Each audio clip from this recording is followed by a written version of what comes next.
اسمي إيمان وعمري 25 سنة. تزوجت وأنا في 21 من رجل أحببته بصدق. كان حبنا قبل الزواج يشبه أفلام الرومانسية التي كنا نشاهدها، مليئا بالأحلام والوعود.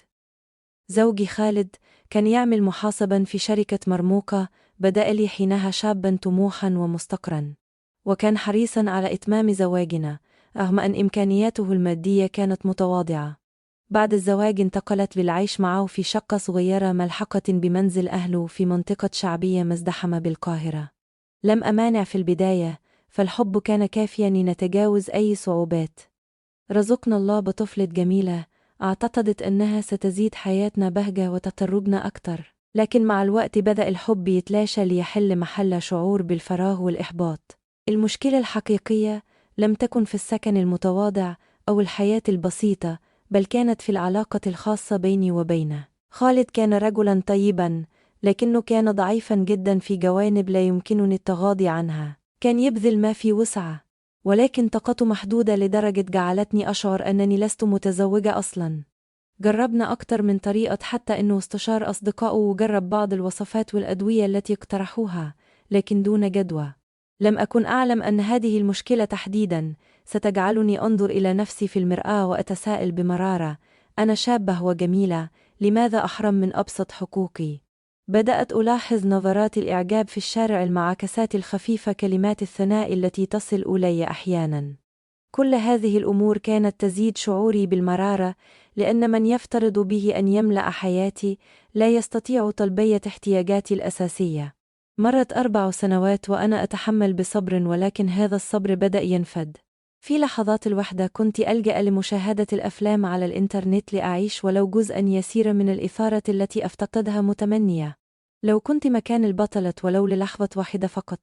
هل كان صواباً أن أضغط على نفسي كل هذه السنوات؟ وهل سيستمر بي الحال هكذا إلى الأبد؟ مع نهاية السنة الرابعة وصلت إلى مرحلة لم أعد أستطع فيها احتمال المزيد. شعرت أنني أعيش في سجن ذهبي. أحب طفلتي، ولكني أكره حياتي مع والدها. كان صبري قد نفد تماما وفقدت أي أمل في تحسن الأحوال. في أحد أيام شهر ديسمبر جلست مع خالد وقررت أن أواجهه بكل صراحة. قلت له بصوت خافت لكنه حازم: خلاص يا خالد، أنا مش قادرة أكمل، مش مرتاحة معاك من زمان ومش قادرة أستحمل الوضع اللي أنا فيه ده. بدأ عليه الصدمة والحزن، نظر إلي بعينين دمعتين وسألني: أنا عارف إن في تقصير، لكن عشان خاطر بنتنا بلاش طلاق. أنا هحاول، إديني فرصة أخيرة. نظرت إليه وشعرت بالشفقة، لكن الشفقة وحدها لا تبني حياة. قلت له: أنا جربت كتير وخلاص، وصلت لآخر الطريق. متخفش أنا مش هقول لأهلي السبب الحقيقي، هخترع أي عذر يقبلوه. لكنه رفض رفضا قاطعا، وتوصم إلي أنه مهله فرصة أخيرة. ضعفت أمامي إلحاحه وأصراره على التمسك بي، وقلت له: ماشي، لكن دي آخر فرصة، مش هنتظر كتير. مرت الأيام سريعا، وكان ذلك قبل رأس السنة بأيام، فوجأت به يخبرني أن صديقا قديما له سيزورنا مع زوجته لتناول العشاء. استغربت جدا، لأن خالد لم يكن معتادا على دعوة الأصدقاء إلى منزل أهله، فهو رجل انطوائي. قال لي: ده صاحبي قديم وبيدعيني كتير، فحبيت أرد له الجميل. وأفأت رغم دهشتي، وقررت أن أعد لهم عشاء مميزا. ذهبت للسوق واشتريت أفضل ما لدي وجهزت الشقة وكأنها لاستقبال عرس. وفي اليوم المحدد كان من المفترض أن يحضروا في 7 مساء. رجع خالد من العمل باكرة، وكان يبدو متوترا بعض الشيء. في تمام 7 سمعت جرس الباب. كنت قد انهيت تزيين نفسي وشعري منسدل على كتفي. فتحت الباب على عجل لأجده هو وصديقه وزوجته واقفين أمامي. شعرت بالارتباك لأنني لم أكن محجبة، فأسرعت وأغلقت الباب لدقيقة لارتدي طرحي، ثم عدت لاستقبالهم بحفاوة. هل كانت هذه الزيارة بريئة حقا؟ أم أن القدر كان يعد لي مفاجأة أخرى بعد أن ارتديت طرحي؟ وعدت إليهم، أحبت بهم بحرارة ودعوتهم للدخول. جلسنا في البداية لنتعرف على بعضنا. عرفني خالد على صديقه كريم، وقال إنهما كانا زميلين في عمل سابق. كان كريم مختلفا تماما عن خالد، فهو طويل القامة مهندم، وملابس أنيقة، ويبدو واثقا من نفسه بشكل لافت. لفت نظري أيضا أنه كان شديد الاهتمام بنفسي وبذوقي في تزيين الشقة. بعد التحية انشغلت في المطبخ لتجهيز الطعام. وضعت كل ما عندي من أكلات لذيذة على سفرة جميلة، وأثناء تناولنا الطعام لاحظت أن كريم لا يكف عن التحديث بي. كان ينظر إلي بطريقة مختلفة، مركزا مع كل كلمة أقولها أو حركة أفعلها، وكأن زوجته الجالسة بجانبه غير موجودة. شعرت بالتوتر والارتباك، خصوصا أنني لم أكن معتادة على هذا النوع من الاهتمام من رجل غريب. بعد الانتهاء من الطعام انتقلنا إلى غرفة المعيشة، الصالون، لنتناول الشاي. أو فجأة قال خالد إنه سيذهب لشراء بعض المشروبات الباردة والسجائر. نزل من الشقة، وفي تلك الأثناء دخلت زوجة كريم إلى الحمام. بقيت وحدي مع كريم في الغرفة، وبدأ قلبي يخفق بقوة. قال لي: ذوقك في اختيار ألوان الشقة رائع جدا. عجبته. أنا اللي اخترتها، شكرا لذوقك. ابتسم وقال: بصراحة الألوان شي، لكن في حاجة تانية عجبتني هنا. قبل أن يكمل خرجت زوجته من الحمام. جنوني لمعرفة ما هي الحاجة التانية التي كان سيقولها. عدنا جميعا للجلوس، وعاد خالد بعد قليل. مرت السهرة بشكل لطيف، وتمنيت لو أن الوقت يتباطئ لأعرف ما كان سيقوله. في الساعة 10:30 ودعونا وخرجوا. شعرت بحزن غريب لخروجه، وكأن جزءا مني غادر معه. في الليل بعد أن نام خالد جلست على السرير أقلب في هاتفي كالعادة. فتحت فيسبوك وأنا أفكر في كريم وما قاله. فجأة ظهر لي حسابه في قائمة أصدقاء مقترحين. تساءلت: هل أرسل له طلب صداقة؟ لكني خفت أن يخبر خالد وتحدث مشكلة. بدلا من ذلك دخلت إلى حسابه وتصفحت صورة وأعجبت به أكتر. وفي لحظة اندفاع أرسلت له رسالة خاصة من حسابي بدون إضافة، قلت له فيها: أزيك، هل ستصل رسالتي؟ وكيف سيكون ردة عندما يعرف من أنا مرت 3 أيام؟ لم يرفيها كريم رسالتي، لأننا لم نكن أصدقاء على فيسبوك. في اليوم الرابع تفاجأت برد منه يسأل: الحمد لله، مين معايا؟ لم يكن يعرفني لأن حسابي بدون صورتي الشخصية. قلت له: أنا اللي عجبك ذوقها في الألوان. رد بدهشة: إيمان، أزيك وعرفت حسابي منين؟ قلت له إنه ظهر لي في الاقتراحات، وسألته: عاوزة أعرف إيه هي الحاجة التانية اللي عجبتك في بيتنا؟ قال لي إنه مشغول في العمل وسيرد علي بالمنزل، وطمأنني ألا أقلق من خالد لأنه لن يخبره. في نهاية اليوم وصلتني رسالته: الحاجة التانية اللي عجبتني هي أنتي. توقفت للحظة، قلبي كان يدق بعنف، شعرت بسعادة غامرة، لكنني حاولت ألا أظهر له ذلك. رديت عليه: كلك ذوق.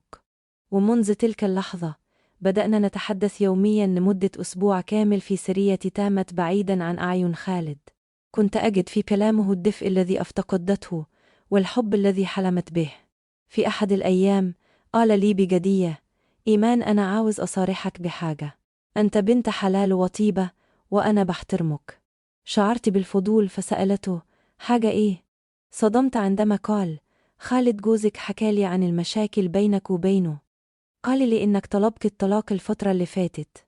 لم أصدق ما أسمع. كيف يحدث زوجي شخصا غريبا عن مشاكلنا الخاصة؟ ثم أضاف كريما: بالمناسبة خالد نفسه هو سبب أننا اقتربنا من بعض دلوقتي. انتابتني الدهشة. يعني إيه؟ قال: مش هقدر أقولك تفاصيل، بس خالد مش راجل، وخليني أقولك إنه هو اللي جابني ليكي بطريقته. أنا لما شفتك يومها حسيت إنك تستاهلي حياة أحسن.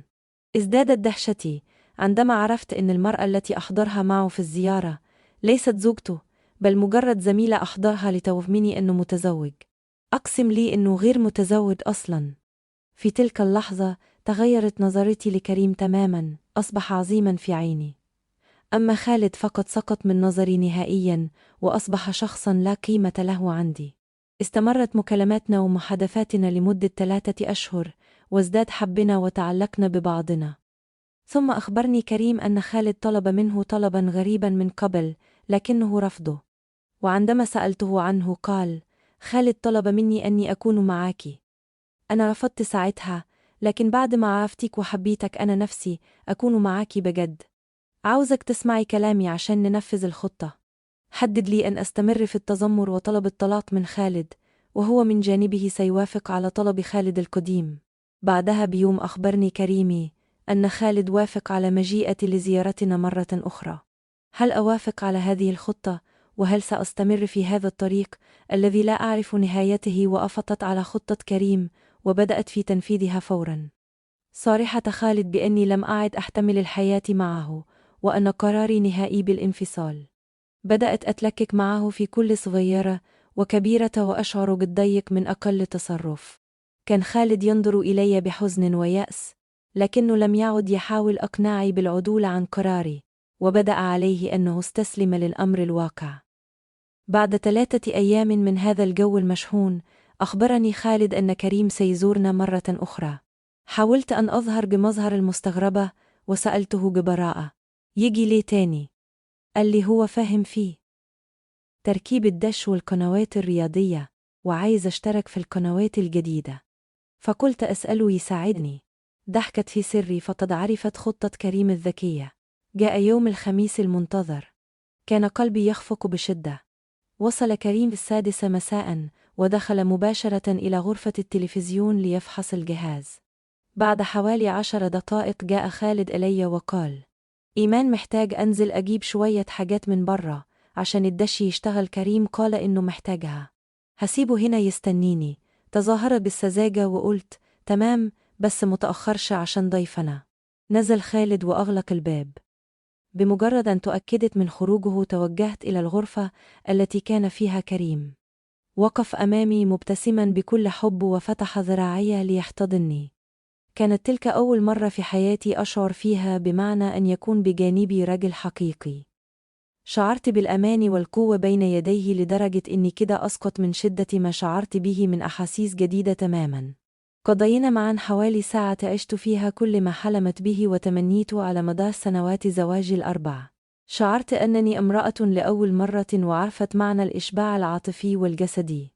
بعد أن انتهى لقائنا استحممت وغيرت ملابسي. كان كريم قد رن على خالد ليعود، وعاد بالفعل بعد قليل وجلس معه في الغرفة.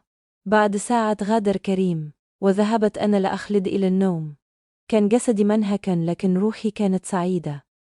في اليوم التالي تحدثت معه عبر الإنترنت، وأخبرت أني لا أستطيع العيش بدونه، وأنه يجب أن يتصرف لكي نلتقي باستمرار.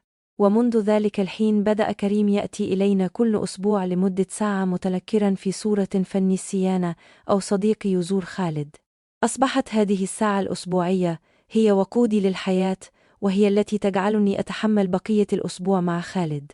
لم أعد أفكر في الطلاق لأني وجدت ضالتي مع كريم. ولكن ما يحدث معي صحيح، وهل سأندم على هذه العلاقة يوما ما الآن أنا أعيش فيه؟ صراع يومي مرير.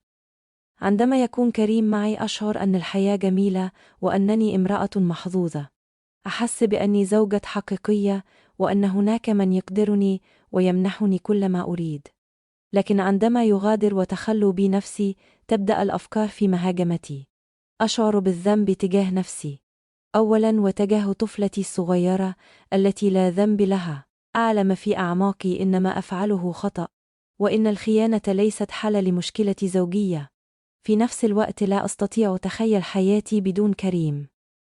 تعلقت به بشدة لدرجة أنني إذا تأخر في المجيء أو لم يأتي في موعده أشعر أن الدنيا تضيق بي وأكاد أجن. هو الوحيد الذي يشعرني بالحياة، وهو من جعلني أكتشف نفسي كامرأة. أما خالد فأصبح مجرد شخص غريب أعيش معه تحت سقف واحد، لا أشعر تجاهه بأي مشاعر سوى الشفقة أحيانا والكراهية أحيانا أخرى. بدأت أفكر جديا في مستقبلي. هل أستمر في هذه العلاقة السرية إلى الأبد؟ هل أقبل بأن أكون مجرد امرأة متزوجة تخون زوجها مع صديقة؟ الفكرة تألمني جدا وتجعلني أشعر بأنني أهدر كرامتي. من ناحية أخرى أخاف من فكرة الطلاق، وأخاف من رد فعل أهلي ومجتمعي، لكن الأهم من ذلك أنا خائفة من موقف كريم نفسه. هل سيوافق على الزواج بي إذا تلقت أن كل هذا مجرد علاقة عابرة بالنسبة له؟ تزداد حيرتي عندما أتذكر أنه يعرف كل تفاصيل حياتي ويعلم أن خالد لا يشبعني، ومع ذلك لم يعدني بأي شيء رسمي حتى الآن. أنا الآن أمام خيارين لا ثالث لهما: إما أن أستمر في هذه الدوامة من الخيانة والخوف والذنب، وأما أن أتخذ قراراً جريئاً بطلب الطلاق من خالد، ثم أواجه كريم وأطلب منه الزواج بي بشكل شرعي. أخشى أن يكون رفضه هو نهاية العالم بالنسبة لي، لكني في نفس الوقت لا أريد أن أعيش بقية عمري في الظل. أنا شد كل من يقرأ قصتي أن ينصحني. ما هو القرار الصحيح الذي يجب أن أتخذه؟ هل أطلق زوجي وأخاطر بعلاقتي مع كريم، استمر في هذه الحياة المزدوجة التي تمزقني كل يوم؟ أرجوكم ساعدوني على اتخاذ القرار.